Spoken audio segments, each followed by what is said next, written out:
Luego de este minuto de silencio, les damos la bienvenida al podcast de Somos Dolphins. Aquí te llevaremos el día a día en la actualidad del 2 veces campeón del Super Bowl y único equipo con temporada perfecta en 100 temporadas de la NFL, los Miami Dolphins. El día de hoy tendremos 3 grandes temas que comentar con nuestro equipo de trabajo. En primera instancia abordaremos al corredor Jim Kiick, quien el pasado 20 de junio, a los 73 años de edad, se diera a conocer la noticia de su muerte. Posteriormente, analizaremos cada una de las noticias que hay alrededor de la liga. Y a finales de mes, si todo transcurre como se espera, empezarán los training camps de nuestros amados Miami Dolphins. Y analizaremos la primera parte del roster, empezando por la defensa secundaria. Sin más, les presento el equipo de trabajo del día de hoy. Desde Miami, Florida, saludo a Marcos Acal, buen día. Hola César, buen día. Cristian, igual, ¿cómo están? ¿Cómo están allá? Pues emocionado de platicar con ustedes en este programa.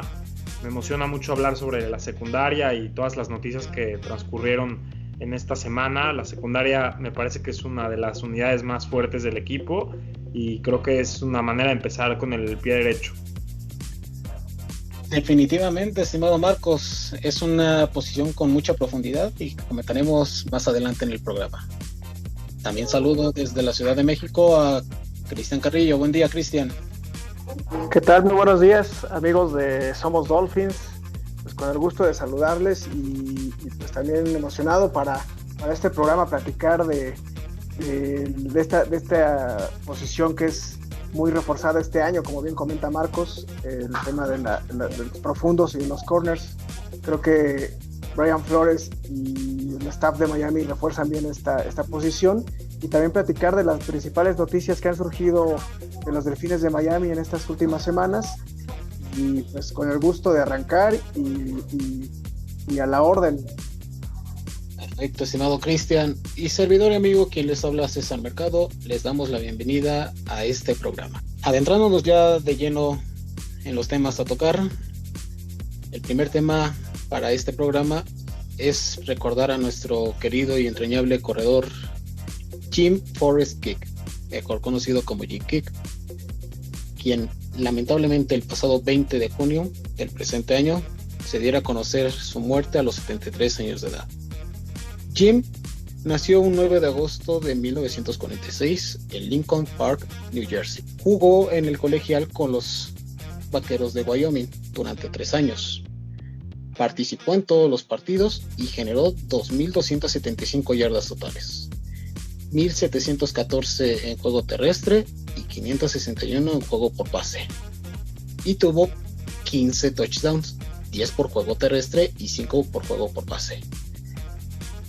En los 3 años que estuvo con los Vaqueros, su universidad nunca perdió un juego como local. Y en 1966 tuvo el mejor récord a nivel nacional con marca de 10-1, lo cual llevó a su universidad a enfrentar a LSU en el Sugar Bowl, el cual perdería. Jim es hijo de George Kiick, quien fuera jugador de los Acereros de Pittsburgh en las campañas de 1940 y 1945. Jim Kiick fue seleccionado en la 5ª ronda del draft de 1968 por los Miami Dolphins. Estuvo 10 temporadas en la NFL, de las cuales 7 fueron con los Dolphins. Participó en 97 juegos, siendo titular en 66 de ellos. Con Miami obtuvo 72 victorias, 8 en postemporada. Generó 5.854 yardas en yardas totales, de las cuales 3.644 fueron por juego terrestre y 2.200 por juego por pase. Tuvo 31 touchdowns, de los cuales 4 fueron en playoff, y vaya que fueron importantes, porque 3 de ellos fue en la temporada de 1972. Tanto a Cleveland en la ronda divisional, a Pittsburgh en el juego de campeonato y a los Washington Redskins en el Super Bowl, marcó los touchdowns ganadores en los 3 juegos y siendo parte importante en ese equipo de la temporada de 1972 que tanto hemos recordado los fans de los Delfines de Miami. Y hoy en día, estos años han sido difíciles por los Dolphins debido a que tanto en 2019 como en 2020 se han ido varios de los estandartes de este equipo. En 2019 recordemos que se fue Joe Bauer, quien anotó el primer touchdown para los Dolphins. Posteriormente se iría Nick Boneconti y Langer, el centro. Y en este año recordemos que se fue Don Shula y ahora se nos fue nuestro querido Jim Kiick. Estimado Marcos, ¿qué recuerdas de Jim Kiick tras su muerte? Bueno, realmente pues es una tristeza que se haya ido Kiick, un monstruo parte de un monstruo de 3 cabezas junto con Larry Csonka y junto con Mercury Morris en esa era de los 70s, donde el equipo corría el balón muchísimo. Digamos que Csonka era el corredor de poder, Morris era el velocista y Kiick era el jugador que hacía de todo un poco. Era fuerte, tenía manos seguras. Curiosamente, de hecho él, antes de que llegue Paul Warfield al equipo, fue el líder de recepciones en el 68, 70 y 71 con los Dolphins. Entonces era un jugador muy versátil, era un jugador muy completo, parte del estrellato y poderío ofensivo que tenía el equipo. Y bueno, la verdad es de que es una tristeza que se haya ido, pero también, como lo mencioné en el programa de Don Shula, es un momento de celebrar la vida de este gran hombre y este gran jugador y leyenda de los Delfines de Miami. Entonces, pues me quedo con eso, la verdad me quedo con los buenos recuerdos. Y vaya que fueron buenos recuerdos. Estimado Cristian, ¿algo que recuerdes o tengas de nuestro entrañable corredor Jim Kiick? ¿Qué tal, amigos? Pues César, también, digamos, es muy triste, digamos, el que se esté perdiendo toda esta generación de jugadores, principalmente de los años 70. Digamos, Jim Kiick fue un corredor de los que destacaban en aquella época, ¿no? Fuertes, como bien comentaba Marcos, junto con Larry Csonka y Mercury Morris, tuvieron muchísimo, destacaron bastante en el esquema ofensivo de estos Dolphins, que inclusive tuvieron la temporada perfecta al mando de Don Shula. Y pues la verdad digamos, es una gran leyenda. Digamos, los Dolphins siempre recordamos este equipo por todo lo que conformaron. Y digamos, este gran jugador tiene, digamos, en los 70s ese gran apoyo al esquema ofensivo de los Delfines de Miami. Y bueno, la verdad es triste que se estén perdiendo estos grandes jugadores. Solo quedan varios, pero se va reduciendo esta gran generación. Y pues estamos rindiéndole tributo por esa razón en este gran programa, para recordar las principales acciones y los principales aportes que tuvo el gran Jim Kiick a los Delfines de Miami. Sin duda, fue un jugador adelantado a su época, perdón Marcos, debido a que esa flexibilidad que ofrecían no solo siendo complemento de Mercury Morris y del gran Larry Csonka, sino si vemos sus primeros 4 años, rebasó las 1000 yardas, de los cuales en situaciones de pase llegó a las 1300 yardas en situaciones de pase. Era un jugador a lo que hoy en día pues la NFL está acostumbrada, ¿o no, Marcos? Sí, correcto, y realmente fue un jugador que cuando empezó a bajar su nivel de juego, no en producción sino en tiempo, porque Morris empezó a jugar un poco más, siempre se sintió pues digamos no conforme con esa situación, porque él confiaba mucho en su talento y sabía lo que podía aportar al equipo. Entonces tuvo conversaciones con Shula donde quería expandir su rol en el equipo, y curiosamente fue uno de los 3 jugadores que se fueron a la World Football League en 1975, que bueno, junto con Paul Warfield y también con Csonka, curiosamente se mudaron a esta liga que no duró prácticamente nada, pero le afectó definitivamente a los Delfines, ¿no? Porque venían de ganar 2 Super Bowls seguidos, y bueno, cuando te desmantelan el equipo con 3 de tus mejores jugadores, pues obviamente te va a afectar. Digo, sí, los Dolphins siguieron siendo un equipo relevante, peleando en playoffs, pero ya nunca regresaron a ser ese mismo equipo perfecto, por decirlo de alguna manera. En paz descanse Jim Kiick, y pues ojalá que vengan tiempos mejores para los Delfines en el backfield.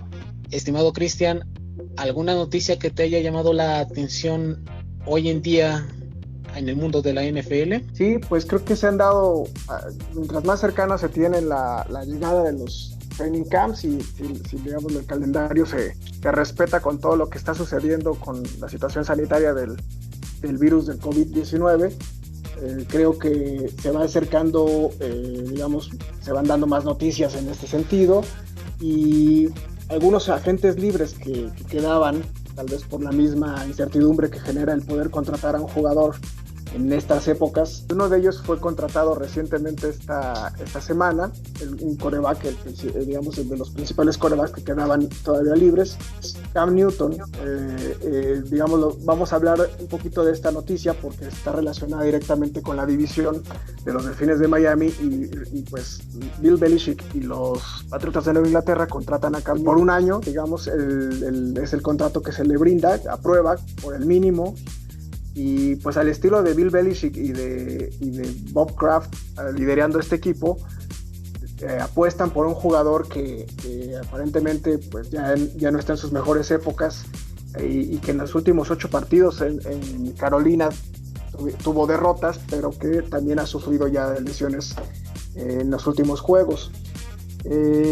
Digamos, la apuesta que hacen los Patriotas de Nueva Inglaterra se tiene para que se tenga este jugador. No tiene un contrato asegurado como titular, va a tener una lucha en el puesto con Stidham, que es un jugador que tiene futuro, que el año pasado en pretemporada lo hizo muy bien, y por el cual creo que Bill Belichick le trae competencia a este quarterback joven para que, digamos, tener la posición de titular. A la vez también, digamos, al estilo de los Patriotas de Inglaterra, en esta contratación que se da bomba en esta semana, coincidentemente se da en el mismo día en el que se da la noticia de un castigo que se le genera a los Patriotas de Nueva Inglaterra por las grabaciones ilícitas que se hicieron el año pasado en el juego contra los Bengalíes de Cincinnati. Y pues al estilo patriota, digamos, se tapa un poquito esta noticia de esta situación, de este castigo, que se les quita una tercera ronda del draft con la contratación de Cam Newton. Y a la vez creo matan varios pájaros de un tiro, porque si Cam Newton tiene una buena temporada y el año que viene decide retirarse del equipo de Nueva Inglaterra, o el mismo Nueva Inglaterra decide también deshacerse de los servicios de Cam, tendrán probablemente, por el esquema compensatorio de rondas del draft, alguna ronda que pudiera llegar a ser hasta tercera ronda por los precios que normalmente se cotizan en la agencia libre de los quarterbacks. La pregunta que nos hacemos todo ante la contratación de Cam: ¿los Patriotas vuelven a ser un buen equipo o no? ¿Van a competir en la división este contra los Delfines del Miami, contra los Jets de Nueva York y los Bills de Buffalo? Creo que es al comprar a Cam Newton, Bill Belichick y su staff compran una póliza de seguro para tener competencia de quarterback. Creo que le puede salir bien la jugada, pero pues también es arriesgada por el sentido del carácter que genera Cam Newton. En los últimos juegos tuvo ya bastantes problemas por su comportamiento. Es sabido digamos lo extrovertido que es en las conferencias de prensa, y bueno, esa parte es la que seguramente tendrá que lidiar con eso Bill Belichick, y que bueno, es experto en esas situaciones y creo que puede sacar buenos frutos. Esa es la noticia que, digamos, más me llamó la atención esta semana y que va relacionada directamente a los Delfines. En la jornada 1, pues si todo va normal en el calendario, estaríamos debutando en Nueva Inglaterra, enfrentando a Cam y a los Patriotas de Nueva Inglaterra. Marcos, ¿crees realmente que Cam Newton sea un fit para la ofensiva de Bill Belichick, o simplemente es para obtener una tercera ronda, como ya comentó Cristian, que se la quitaron a los Patriotas por las grabaciones a los juegos de Cincinnati y de Cleveland? Yo creo que sí hay un encaje ahí. Definitivamente va a haber un proceso de aprendizaje por parte del coaching staff de Nueva Inglaterra, porque nunca han lidiado con un quarterback tan móvil como Cam Newton, tan poderoso, con cualidades únicas, ¿no?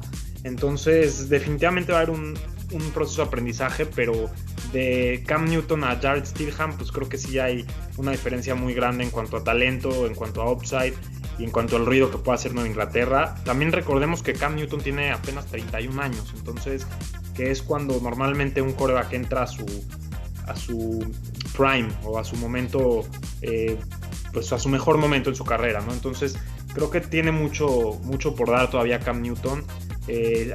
Sí ha manifestado lesiones últimamente, pero creo que en un ambiente óptimo la puede prender bien.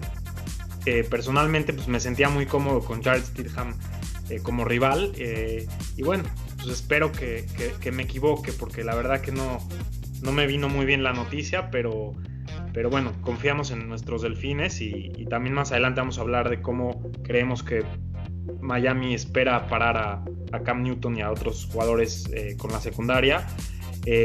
Bueno, curiosamente le están pagando 7 millones a Cam Newton como máximo en su contrato, y jugadores como Nick Foles, por ejemplo, tienen contrato de 22 años jugando en Chicago, o en este caso. Entonces los Patriots de alguna manera se salieron con la suya, pero bueno, esperemos que no sea el caso realmente, que Miami pueda tener las herramientas para sobresalir en la división por los siguientes 5 y 10 años.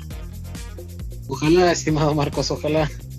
Yo el único pero que le pondría a Cam Newton es saber su estado de salud, porque al final de cuentas, si bien la firma estremeció las redes sociales el pasado domingo, la realidad es que no sabemos cómo está el estado de salud de Newton, y hasta no verlo, pues yo al menos siento que es simplemente para recuperar, y no creo que sea titular desde la semana 1.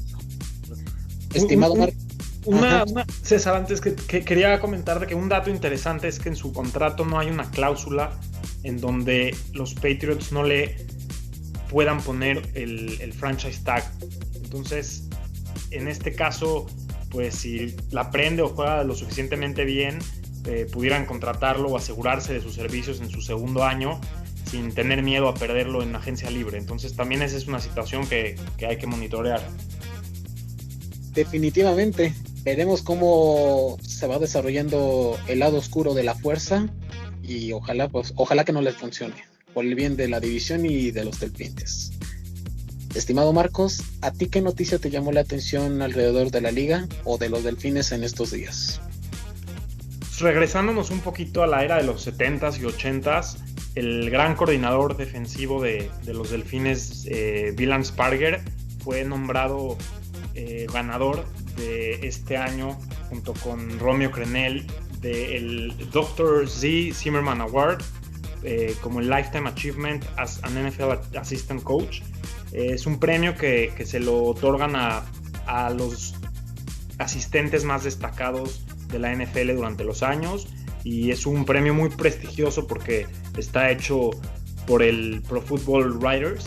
Entonces, bueno, pues recordando un poquito lo que hizo Bill Sparger, tenía la defensiva no name defense y la defensiva de los Killer Bees, que fue muy impactante para ganar esos campeonatos, llegar al Super Bowl varias veces junto con Don Shula. Entonces creo que es una noticia muy buena. No sé si quieran comentar algo al respecto. Tocas un punto importante. Los Killer Bears fue la defensiva número 1 en esta temporada, si no mal recuerdo. Y mencionando en la nota que ponían los delfines, vi que los jugadores hablaban bien del coach porque los ponía en el lugar donde podían funcionar más y tenían un impacto importante. Como bien comentas, para muchos Dolphins ese Super Bowl de 1982 contra los Redskins, pues para muchos fue el primero. Y la realidad es que si vemos ese partido, muchos recuerdan la corrida de John Riggins. Y la realidad es que Miami en el tercer cuarto pudo haber tenido la posibilidad de matar a los Redskins. No sé si vieron a Von Camper desviarle el ovoide a Taseman, y no logró capturar el ovoide en zona roja. Si lo hubiera capturado, literalmente hubiera acabado ese Super Bowl, porque Miami se hubiera puesto 24-13 entrando al cuarto, y con esa defensa probablemente no le hubieran dado vuelta, pero sí, así se escribió la historia. Correcto. Y bueno, el equipo está compuesto por le llamaban los Killer Bees por tantos jugadores que tenían el apellido con la letra B, ¿no? Que estaba Kimbo Camper, estaba Bohammer, Barnett, Doug Peters en la línea defensiva. Entonces, bueno, pues muy interesante y qué bueno recordar al buen Dylan Sparger. Perfecto. Y para mí la única noticia que me llamó la atención fue que los Delfines empezaban a poner imágenes sobre cómo se está acondicionando sus nuevas instalaciones de entrenamiento, lo cual se siente como que una nueva vibra, tanto por lo que hicieron con el estadio, ahora Hard Rock, con esta nueva ola de nuevos jugadores que tenemos y nueva sede de entrenamientos en un futuro. Parece que traen pinta buena, pero eso lo descubriremos más adelante. Y ahora vamos con la segunda parte del programa, el análisis del roster. El día de hoy empezaremos con la defensiva secundaria. Estimado Marcos, ¿a ti qué te llama la atención de esta posición rumbo a los training camps que se espera que comiencen a finales de este mes?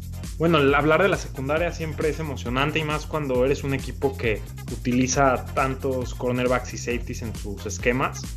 Nada más aquí algunos datos que tengo enfrente de mí es que los Delfines utilizaron el 30% de las ocasiones una defensiva níquel, lo que significa que utilizaban a 5 defensive backs, la mayoría de las veces 3 cornerbacks y 2 safeties, y defensiva dime, donde utilizaban 4 cornerbacks, 2 safeties, por lo que estamos hablando de 6 jugadores en la secundaria, lo que quiere decir que es más de la mitad de los jugadores que están en el campo a la defensiva. Entonces, realmente tener profundidad en esta posición o en estas posiciones es básico, más para un equipo que le gusta jugar tanto man to man o hombre a hombre. Y bueno, lo hemos visto, ¿no? Que han tenido contrataciones durante la postemporada y del draft. Entonces han reforzado mucho estas posiciones. Hay jugadores muy interesantes que ahorita vamos a hablar de ellos. Entonces, básicamente eso es lo que me llama mucho la atención. Interesantes los datos que mencionas, estimado Marcos. Y definitivamente viendo los nombres que a continuación vamos a dar, hay varios de ellos viendo su cinta que se acoplan a lo que espera Brian Flores. Y será completamente diferente la defensa que vimos el año pasado en comparación a esta. Sí, justamente el año pasado, bueno, viéndolo desde el punto de vista negativo, los Delfines concedieron alrededor de 8 yardas por attempt, por intento en el lado defensivo, y eso los llevó a ser la defensiva número 30 en la NFL. No producían muchas capturas y eso también tenía que ver con la falta o el tiempo que le daban a los receptores rivales para descubrirse. Entonces esto parece que va a cambiar. Y bueno, algunos de estos jugadores que son Xavier Howard, obviamente Byron Jones, tenemos al novato de Auburn, Noah Igbinoghene, tenemos a Brandon Jones de Texas, el safety, y bueno, eso me parece que es lo más destacado de la defensiva, pero bueno, ¿qué opinas, Cristian, al respecto? Pues sí, Marcos, el tema de la secundaria es una posición, creo que le da muchísima relevancia a Brian Flores en su esquema defensivo. Realmente es una de las principales situaciones con las que él desde Nueva Inglaterra empezaba sus esquemas defensivos, tanto linebackers como el tema de los profundos. Efectivamente, como bien comentas, el año pasado pues empezó a implementar estos esquemas híbridos que de alguna forma a ciertos jugadores no les pareció mucho esta dinámica. El caso más conocido es el de Minkah Fitzpatrick, que de inmediato no estuvo de acuerdo en las posiciones en las que tenía que estar jugando, que no era una, como es el esquema defensivo de Brian Flores. Y luego fue impresionante ver cómo cada semana se iba avanzando y se iban tomando jugadores de diferentes vías, ¿no? Vía contratación de agente libre o vía los waivers, y se iba teniendo una dinámica defensiva y iba mejorando, ¿no? Entonces el esquema defensivo de Brian Flores creo que es muy efectivo, se vio en el Super Bowl con Nueva Inglaterra, y los jugadores que se seleccionaron ahora en el draft, también el caso de Noah y el caso de Brandon Jones, son totalmente pensando en este esquema defensivo híbrido, en donde a veces los safeties tienen que jugar de linebackers y los mismos cornerbacks a veces se rotan demasiado, y que eso también ayuda a que las ofensivas no lean la efectividad de la defensa y las marcas personales que se llegaran a poder tener en las jugadas, ¿no? Entonces creo que va a ser importante analizar a estos jugadores, a ver el roster, cómo pensamos que pueda tener ciertas fortalezas, qué jugadores pueden destacar en qué posiciones, y por supuesto ir proyectando hacia lo que va a ser el arranque de la temporada. Y bueno, si tomamos en cuenta que no hay, Agnew fue tomado en la primera ronda, pues fue un pick realmente algo criticado, pero si lo vemos en perspectiva y tomamos en cuenta que el 62% de las ocasiones tienes a 3 cornerbacks jugando en el equipo, pues se puede considerar como un jugador titular, ¿no? Entonces ya no estamos en la época en la NFL donde los equipos a la ofensiva utilizan solamente 2 receptores y varios sets con tight ends y con corredores, sino que se necesita cada vez más jugadores en la secundaria para cubrir a estos tight ends super atléticos y a estos slot receivers. Entonces me parece que si lo consideras como un jugador de titular, el pick hace muchísimo sentido. ¿A ti te gusta mucho el jugador como tal, César? ¿Qué nos puedes platicar de él? Me llamó poderosamente la atención debido a su atleticismo y la forma en que puede cubrir a los diferentes receptores. En el juego contra Alabama de la temporada pasada neutralizó a Jerry Jeudy, ni más ni menos al arma preferida del mariscal de Alabama. Y la realidad es que si bien era un receptor adaptado a un profundo, la realidad es que si lo saben pulir y desarrollar de buena manera, podríamos estar viendo lo que en su momento vimos con Tony Lippett, aunque con más atleticismo en el caso de Igbinoghene. Pero, estimado Cristian y Marcos, viendo los nombres Xavier Howard, Byron Jones, Ty Hayes, Noah Igbinoghene, Ryan Lewis, Kent Webster, Nick Needham, Jamal Perry y Cordell Tankersley, si vemos las temporadas que tienen, los veteranos apenas tienen 5 o 6 temporadas y es un equipo relativamente joven en cuanto a la secundaria, porque si vemos el rango de edad es de 20 a 27 años de edad, lo cual es un equipo con un potencial altísimo, que si logran moldearlo, ¿qué podemos esperar de este equipo a la secundaria, estimado Marcos? Yo creo que un común denominador que tienen todos estos cornerbacks es que son jugadores físicos, son jugadores que no le tienen miedo al contacto, son jugadores que les gusta jugar press coverage, les gusta más bien redirigir las rutas de los receptores y se ponen en tu cara, ¿no? Entonces me parece que eso es lo que estaban buscando los coaches y el departamento de scouting cuando reforzaron esta posición. Son jugadores muy buenos, se complementan muy bien porque, por ejemplo, si hablamos de Xavier Howard, es un jugador que tiene esta nariz para agarrar intercepciones. En el 2018 tuvo 7 intercepciones, jugando nada más 12 partidos, lideró la liga. Byron Jones, por otro lado, no es un jugador que tiene esta nariz por crear turnovers, pero por otro lado es un jugador que ha blanqueado receptores importantísimos. Por ejemplo, en los últimos 2 años Michael Thomas tuvo 2 recepciones y para 21 yardas contra él. Alshon Jeffrey lo blanqueó completamente teniendo 0 recepciones. Stephon Diggs tuvo una recepción para 11 yardas. Estos son algunos ejemplos. Odell Beckham tuvo 0 recepciones y 0 yardas con 5 targets jugando contra Byron Jones. Julio Jones, una recepción para 19 yardas. En otra ocasión, contra Michael Thomas, 0 recepciones para 0 yardas. Y T.Y. Hilton, una recepción para 23 yardas. Entonces están hablando de que es un shutdown corner, un jugador que blanquea a sus receptores.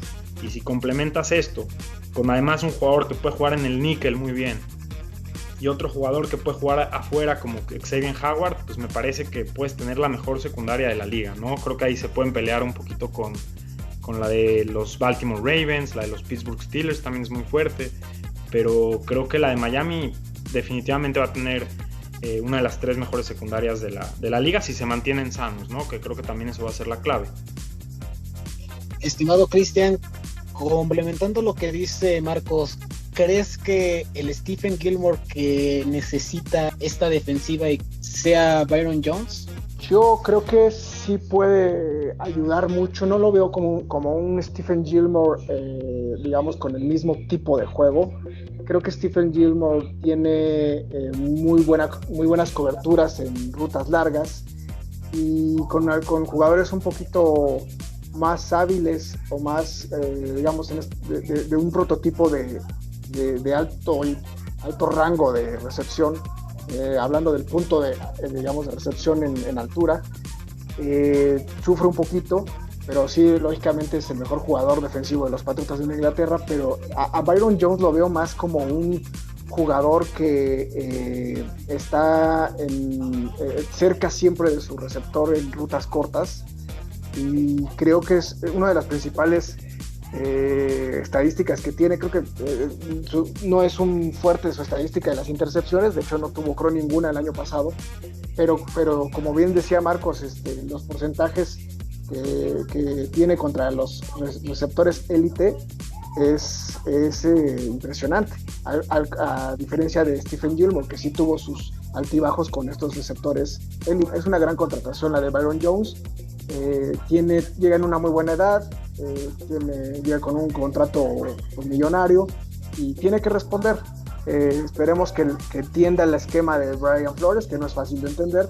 A mí me gustó mucho el año pasado y que fue impresionante ver cómo en la pretemporada se lo comían en cada jugada, y el aprendizaje que tuvo y cómo cerró el año siendo uno de los principales corners ante la lesión de Xavier Howard, que es Nick Needham. No sé si podamos hablar un poquito de él. ¿Qué les parece, amigos? Sí, claro.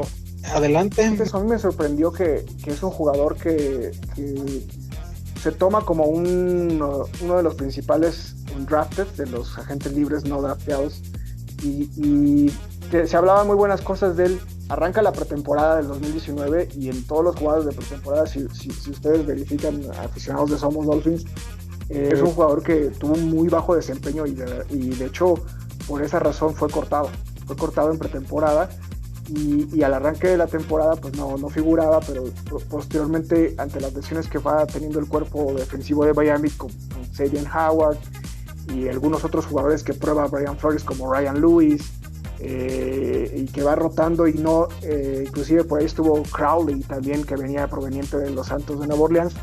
De repente llega Nick Needham, cuadra de prácticas, y empieza a tener un desempeño muy bueno. Cierra con 2 intercepciones.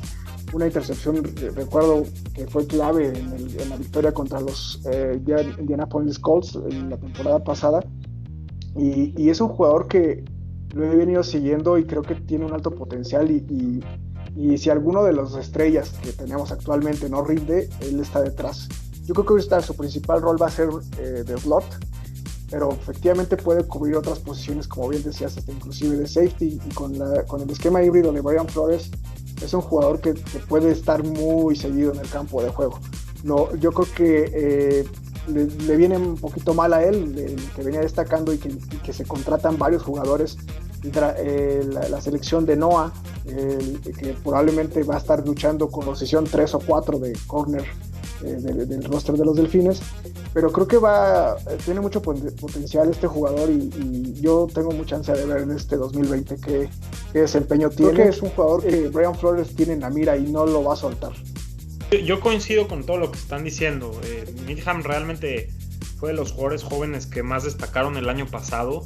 Yo no creo que debe estar demasiado preocupado por su trabajo, porque hay que acordarnos que igual el equipo de Miami utiliza formaciones de dime, donde tiene 4 cornerbacks en el campo. Creo que tiene un rol en el equipo. Obviamente va a competir con el novato y va a tratar de ganarse su lugar, pero yo creo que es uno de los 7 jugadores que tienen su lugar prácticamente asegurado en la secundaria. Cristian y César, les voy a hacer una pregunta. ¿Qué opinan de Cordarea Tankersley? Porque parece que lo tenemos ahí un poquito olvidado, y pues recordemos que fue 3ª ronda del equipo hace hace no mucho tiempo y también en su momento tuvo una primera buena temporada. Entonces, ¿podrá ser el equipo él? ¿Qué opinan? Yo creo que es un jugador que pues pudiera tener la oportunidad de probarse en el training camp y en los juegos de pretemporada, si es que tenemos un calendario normal de pretemporada, que en mi opinión creo que va a ser reducido o a lo mejor movido de fecha. Tuvo unas lesiones muy fuertes y graves y creo que tenía un gran potencial, pero el tema de las lesiones y el ponerse en ritmo creo que le puede costar trabajo. Tiene alta competencia, es un año en el que se refuerza la posición.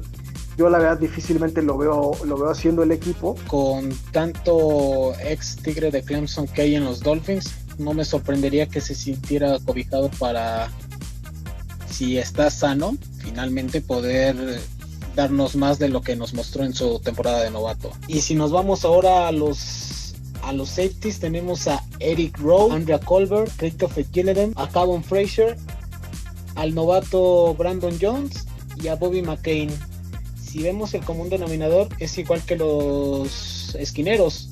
Los más veteranos es Rowe y McCain con 6 temporadas cada uno. ¿Qué esperar de estos jugadores en el esquema de Flores, Marcos? Bueno, me parece que ya hablando de los safeties como tal, si hay un punto débil en la secundaria, me parece que hace falta un jugador de más renombre entre los safeties, ¿no? Eric Rowe es un jugador muy versátil, que de hecho es un cornerback convertido a safety y ha sido convertido de regreso a cornerback en múltiples ocasiones. Es un jugador que le hace falta un poco de velocidad, pero es un jugador sólido, es un buen tacleador. Tenemos a Brandon Jones de Texas, que es igual muy versátil, ha jugado de free safety atrás, cubriendo la última etapa del campo. Es un jugador que taclea muy bien, es muy seguro tacleando, es un jugador muy inteligente, capitán de su universidad en su momento. Entonces me parece que son jugadores sólidos, pero falta este nombre o este jugador, este hard hitter que le temen los receptores slots en el centro del campo. Pero bueno, creo que la cualidad número uno de esta unidad es su habilidad para cubrir, y eso le va a generar también más tiempo a la línea defensiva para generar presiones al quarterback, ¿no?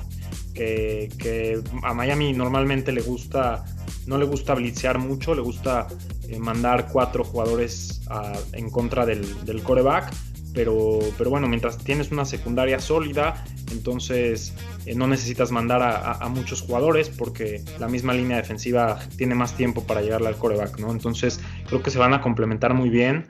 La línea defensiva también ha sido reforzada, entonces creo que va a ser una unidad hace mejor a la otra y viceversa. Me parece que de los jugadores que mencionaste, Eric Rowe y Bobby McCain van a ser los probables titulares. Y no me sorprendería tampoco en ver a Byron Jones como free safety en algunas ocasiones, porque en Dallas en algunas ocasiones lo hizo, comenzando su carrera más que nada. De hecho, cuando fue tomado en el draft, no se sabía específicamente en qué posición iba a jugar, pero era un gran atleta. Si me permiten, voy a dar los nombres de los jugadores que creo que en la secundaria tienen su lugar pues seguro, y los demás pues tendrán que competir, ¿no? Creo que uno de ellos es Byron Jones, el primero, Brandon Jones, el safety novato, Xavier Howard, Noah Igbinoghene.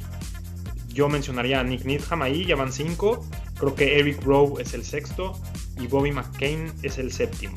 Y creo que si hay un 8º es Clayton Fejedelem, que viene de los Bengals, y creo que la razón por la que lo pondría ahí es porque su juego en Special Teams es realmente muy sólido. Y es un capitán y es una contratación importante que hicieron en el offseason. Entonces creo que esos 8 jugadores son los que tienen su lugar más asegurado, y me imagino que van a ser 10 defensive backs los que van a acabar en el roster, 10 o 11 en el equipo. Entonces hay 3 o 2 spots que se estarán peleando: Colbert, Kavon Frazier, etcétera. Y seguramente van a traer a más jugadores. ¿Estás de acuerdo con lo de nuestro compañero Marcos, estimado Cristian? Que hace falta ese strong safety tipo Rashard Jones, que ahora ya no va a estar en el equipo después de 10 temporadas. Hace falta ese jugador de todos estos nombres? ¿O hay alguno que podrá revelarse y darnos alguna sorpresa? No, creo que sí falta, es un hecho que sí falta un jugador safety tacleador que digamos tenga esa dinámica que tenía Rashad Jones, que de hecho, hablando un poquito de lo que comentaba yo hace ratito, Rashad Jones fue otro de los que nunca entendió el esquema de Brian Flores y nunca estuvo conforme y nunca jugó digamos con el mismo ímpetu que lo hacía antes, además de que ya tenía ciertas lesiones. Pero sí, efectivamente falta ese jugador que si bien yo creo que es más filosofía de Brian Flores el no depender de un jugador así, el no tener un jugador digamos líder en esa zona profunda y que sea el que mande si baja a taclear al corredor o si se queda en zona profunda para cuidar algún pase largo. Creo que es parte de las decisiones de Brian Flores el no tener un jugador así. Creo el jugador que más se aproxima a este prototipo de Rashad Jones es Adrian Colbert, que jugó en San Francisco y que creo que tiene ese potencial, pero jugó al final de la temporada mejorando cada juego en el cierre del año pasado. Pero sí hace falta un jugador así. Creo que Eric Rowe tiene un rol de cubrir a las cerradas y receptores de gran altura y el cual entendió perfectamente y le fue muy bien el año pasado, interceptando inclusive en un juego contra Inglaterra vital en el último juego del año. Pero creo que esta zona de los safeties es de las más débiles en mi punto de vista en los Delfines de Miami. Creo que hace falta un poquito de mayor competencia, de mayor rotación. No veo a un jugador, digamos, que destaque sobre los demás. Creo que tendrá que hacerse un trabajo en equipo de la rotación que defina el mismo Brian Flores. Y que, bueno, el punto aquí es que el esquema se adapte junto con el buen trabajo que puedan hacer los linebackers, la línea defensiva para detener la carrera.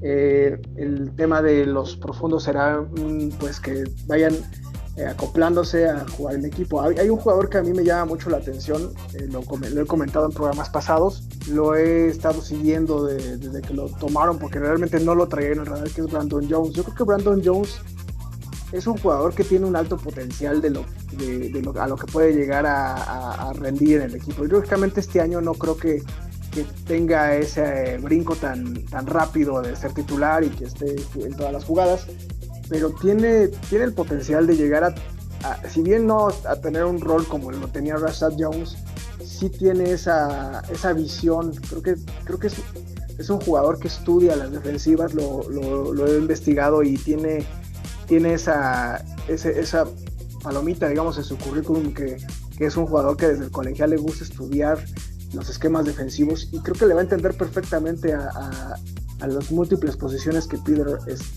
Brian Flores y que creo que puede pronto ir venciendo a varios jugadores en esas posiciones.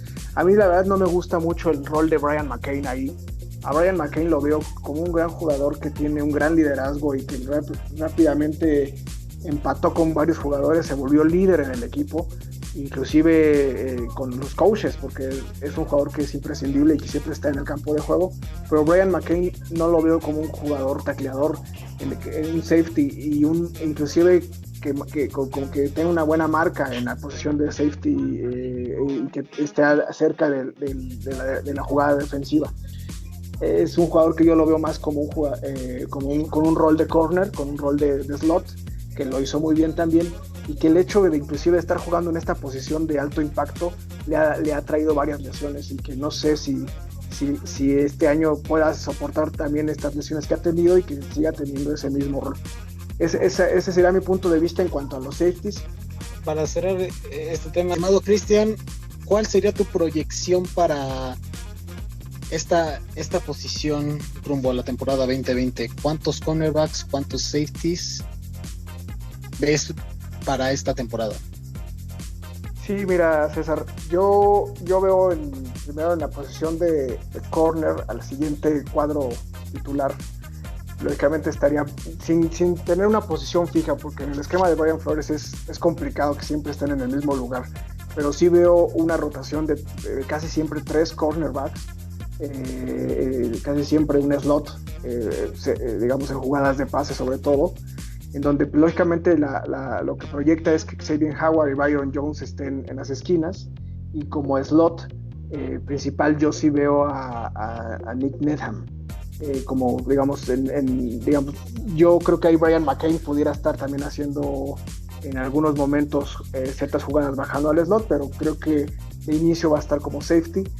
Y por supuesto creo que tendrá un rol importante en jugadas de tercer down en este año, y probablemente si va teniendo mejor desempeño, pues vaya teniendo posibilidad de estar también en el slot o en alguna de las esquinas en jugadas totalmente de shotgun, en donde tengamos que cubrir a varios receptores.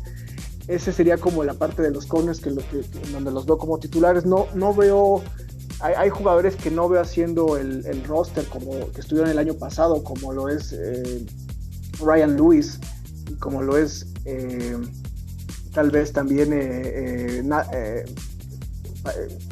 lo mejor alguno de estos jugadores que se trajo de Inglaterra, Steven Parker o el mismo Ken Webster.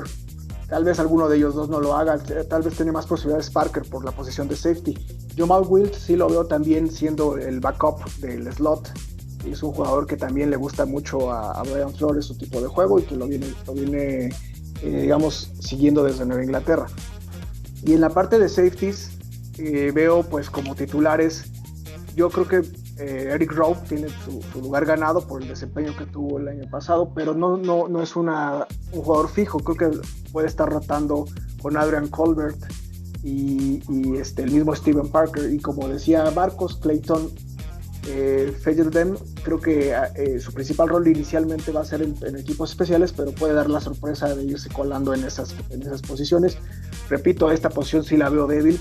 Creo que Brandon Jones como novato puede ir ganando también algunas jugadas, y creo que puede ir llenando el ojo de Brian Flores, pero de inicio veo en las posiciones de safety a Adrian Colbert y a Eric Rowe.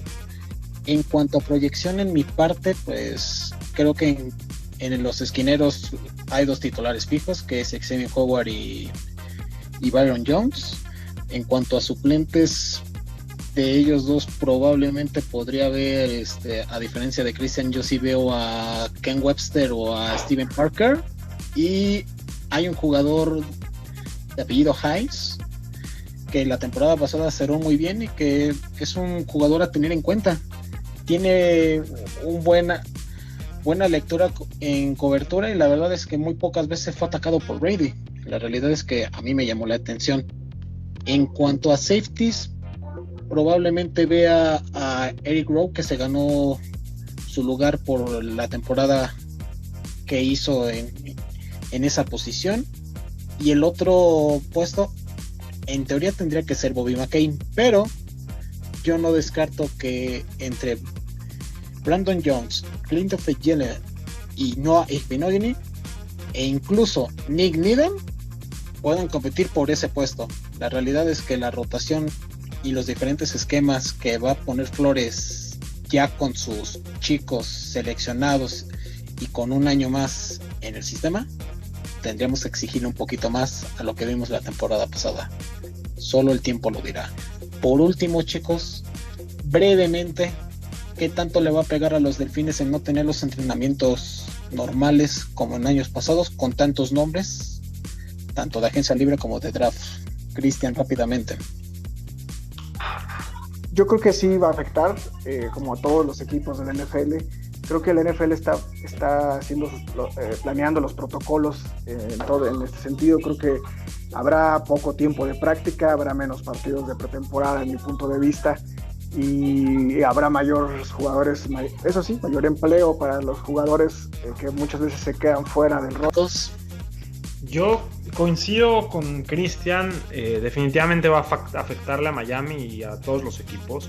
Ahora, si vemos las cosas en perspectiva, los Dolphins el año pasado lidiaron con mucho caos y muchos cambios en el roster. Si vemos el equipo que comenzó la semana 1 o el equipo que está jugando en pretemporada, es totalmente distinto al equipo que jugó la semana 16.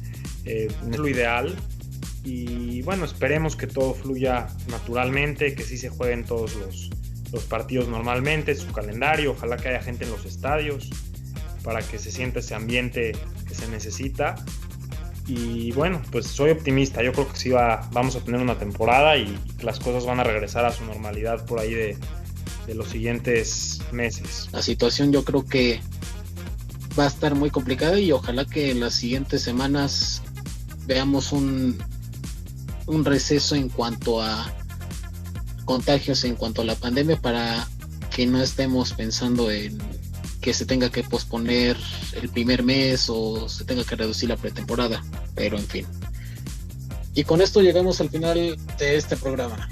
Estimado Marcos, ¿algún comentario final que tengas que no hayas mencionado y que quieras decirle a nuestros Fanatics antes de irnos? No, nada, agradecerte a ti, agradecerle a Cristian por este espacio. Igual invitamos a toda la gente que comente, que nos den sugerencias y que nos den también material de trabajo, porque la verdad que nos encanta hacer esto, es un gusto y bueno, pues es un despeje también. Y bueno, pues esperemos vernos pronto o escucharnos pronto para el siguiente programa. Y muchas gracias, nada más eso. Gracias a ti, estimado Marcos. Ojalá que este mes de julio que estamos empezando nos den buenas noticias en cuanto a la NFL. Cristian, ¿comentarios finales? Pues agradecerles el espacio y pues invitar a nuestros seguidores de Somos Dolphins que nos apoyen con comentarios, que nos apoyen a mejorar, crítica constructiva y no constructiva el programa. Y pues con el gusto de ver pues, las siguientes noticias, ya se acerca la fecha de los training camps y se vayan dando pues estos training camps de manera lo más normal que pudiera darse. Estamos ante una incertidumbre mundial, no sabemos qué venga en un futuro, pero esperemos que tengamos buenas noticias y que vayan generándose pues los protocolos y las cosas de tal forma que tengamos NFL. Perfecto, estimado Cristian. Ya escucharon, Fanatics. Envíenos sus predicciones de cuántos jugadores de todos estos que nombramos, van a ser el roster para la temporada 2020, y si alguno se quiere animar para darnos los nombres de esos jugadores, sería mejor. Les agradecemos que nos hayan acompañado en este programa y que tengan un excelente inicio de mes de julio. Fins up. Somos Dolphins.